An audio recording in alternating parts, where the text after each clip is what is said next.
कृष्णावरणं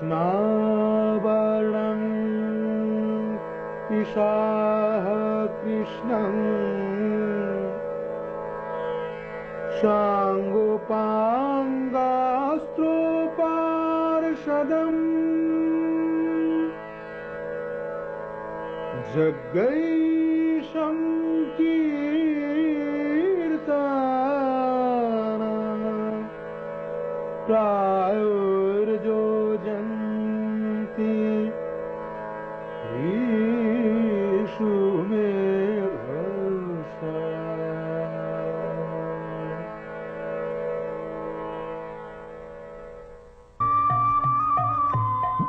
From high in the snowy Himalayas, the sacred river Ganges flows across the plains of India for 1,600 miles before it reaches Mayapur in Navadvip, West Bengal. In this holy land is a temple that marks the birthplace of Sri Chaitanya. Today, pilgrims journey to Mayapur annually to celebrate the anniversary of Lord Chaitanya's appearance. They know of Lord Chaitanya as the boy genius who casually defeated the greatest scholars, the young revolutionary who organized India's first civil disobedience movement, the social reformer who transcended the rigid Hindu caste system, the supreme renouncer to whom common people, religious leaders, and even kings bowed. And above all, they know of Sri Chaitanya as the perfect devotee who blessed the world with Sankirtan, the congregational chanting of the holy names of God. Here at his birthplace, they worship Sri Chaitanya on the lap of his mother, Sachi Devi.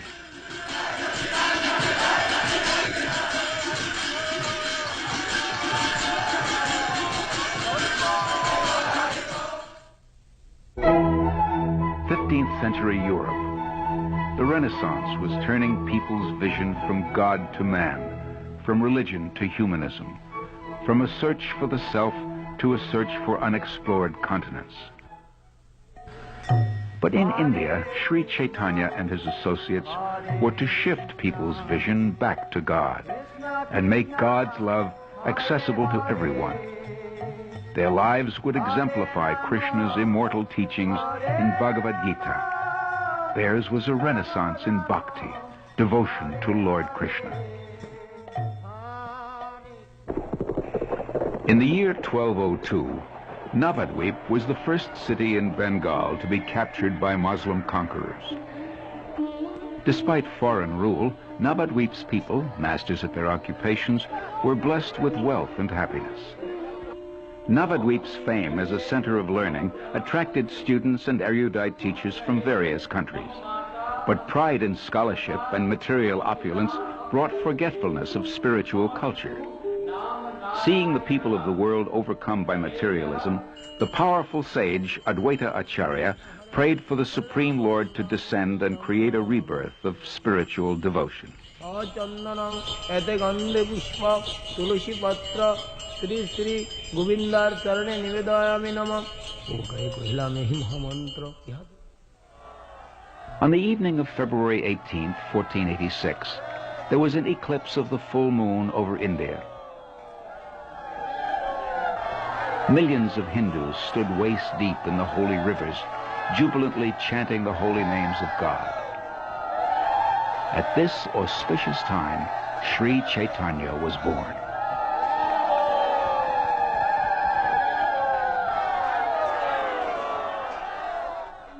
A learned astrologer studied the baby's horoscope and saw all the symptoms of Lord Krishna. He declared, Nimai is destined to make the whole world peaceful. The child was called Nimai because he was born under a neem tree. Visitors noticed that Nimai's features strikingly resembled those of Lord Krishna.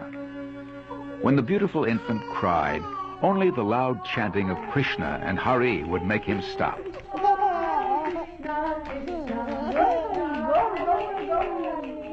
By baby tricks, Sri Chaitanya had begun his mission.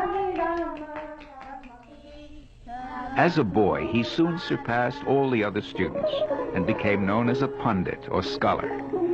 At 16, Nimai Pandit opened his own school and attracted many pupils. Although the people considered him an ordinary mortal, he was undoubtedly their greatest teacher in all branches of knowledge. Both Hindus and Muslims loved him. By this time, Nimai was a householder.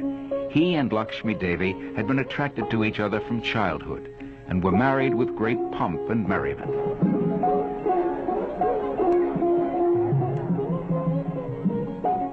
One day, Keshava Kashmiri, a proud and brilliant scholar who was undefeated in debate, came to Navadvip. Nimai met him on the bank of the Ganges and easily defeated him. That night in a dream, Saraswati, the goddess of learning, told Keshava Kashmiri, "My dear Keshava, Nimai is the ultimate source of all your learning. He is your supreme lord, Sri Krishna himself."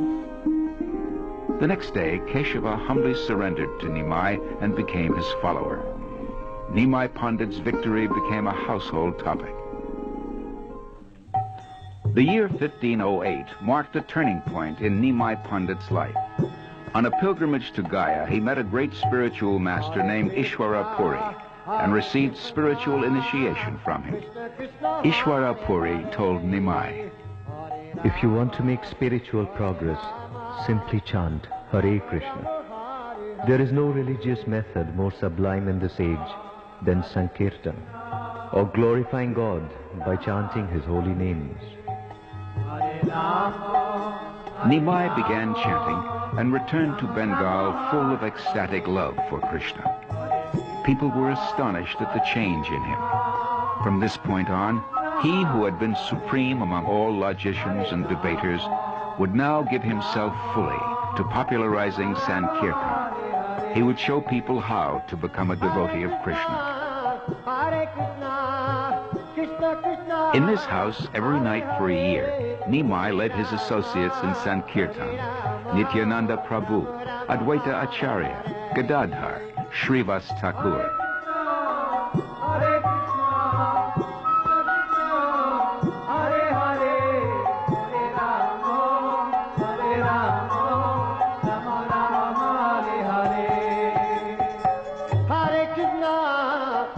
One night, Nimai revealed to his followers that he was the Supreme Lord Sri Krishna, the source of all incarnations.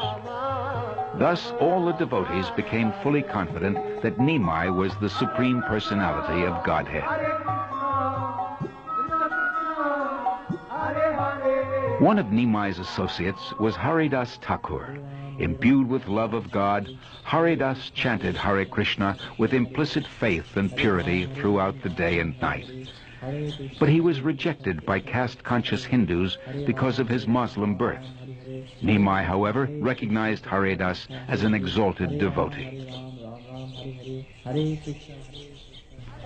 Another close associate of Nimai was Nityananda Prabhu. Every day, Nityananda and Haridas went from house to house, asking everyone they met to chant the holy name of the Lord. One day, they approached Jagai and Madhai, two drunken brothers. The enraged Madhai attacked Nityananda with a broken pot. Nimai rushed to the spot and invoked his divine weapon to kill Jagai and Madhai. But Nityananda implored Nimai to extend his mercy. The brothers, moved by Nityananda's compassion, surrendered at Nimai's feet and gave up their sinful ways.